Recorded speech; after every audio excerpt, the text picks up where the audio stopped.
Hey yo yo yo, salut les turfeuses, salut les turfeurs, bienvenue pour un nouveau pronostic de Benoît Requin. Ok, place au pronostic du quintet du mardi 25 mars, direction Saint-Cloud pour le prix de la maison des Jardilles. Plat 1600 mètres, 16 partants, réunion 1, course 1, indice de confiance 1 sur 5.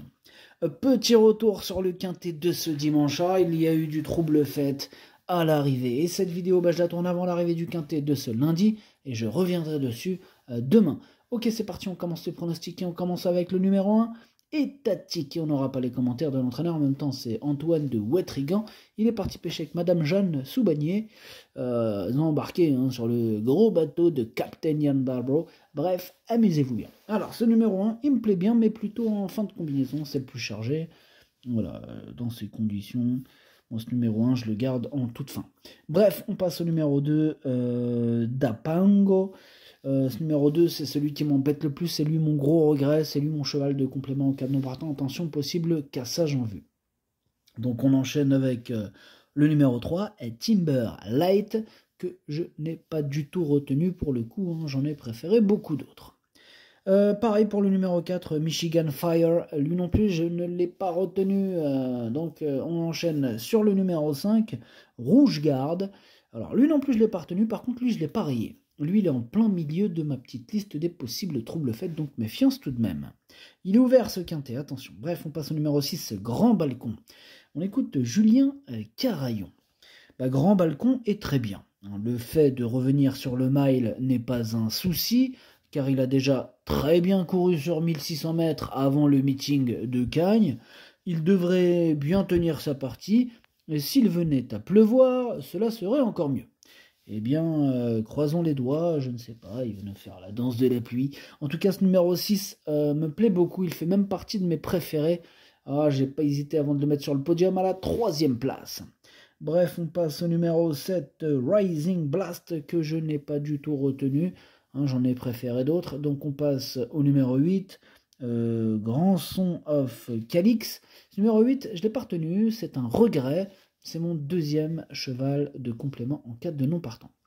Donc on passe au numéro 9, on y croit. Bon, moi j'y crois pas trop pour le coup, ce numéro 9, je l'ai pas retenu. Mais bon, je l'ai pas non plus rayé. Je fais le malin, mais il me fait un peu peur quand même. Il est à l'arrière de ma petite liste des possibles troubles faits. Bref, on passe au numéro 10, Calypso King, et on écoute Stéphane Wattel.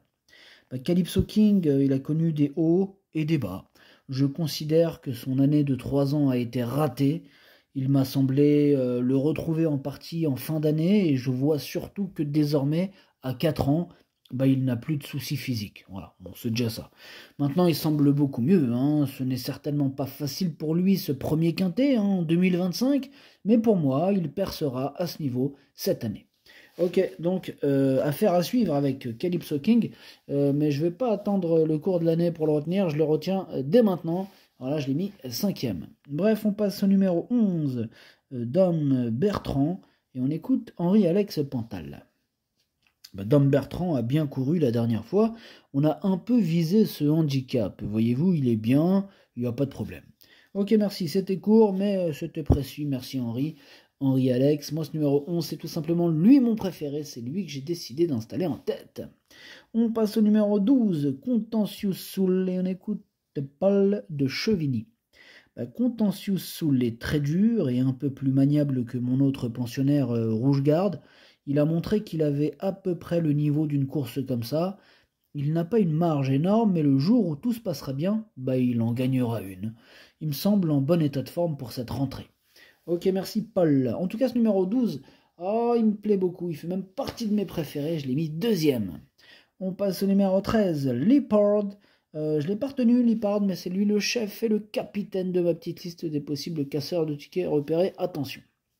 On passe au numéro 14, Maroon 6. On n'aura pas les commentaires de l'entraîneuse, c'est Madame Jeanne Soubagnier. On l'a dit tout à l'heure, elle est partie pêcher avec ses amis, amusez-vous bien.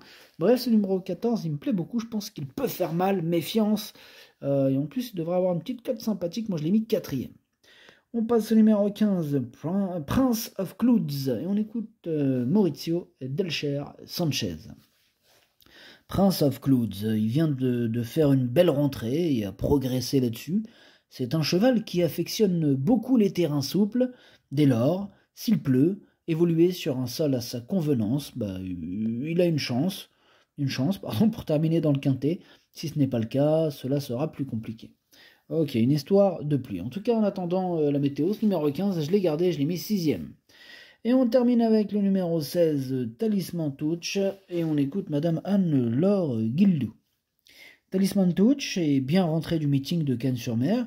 On profite de sa forme avancée pour tenter notre chance dans ce quintet. S'il pouvait pleuvoir d'ici là, cela l'avantagerait. Bon, la pluie est très attendue. En tout cas, moi, ce numéro 16, il me plaît bien et je le garde en toute fin de combinaison. Le pronostic, ça donne 11, 12, 6, 14, 10, 15, 16, As. Merci d'avoir suivi cette vidéo. N'hésitez pas à mettre un pouce bleu si la vidéo vous a plu. Pour accéder à tous mes tickets pour la course du quintet, rendez-vous directement en description de la vidéo. À jouer avec modération. Bonne chance. Chopez-le-moi. Ciao.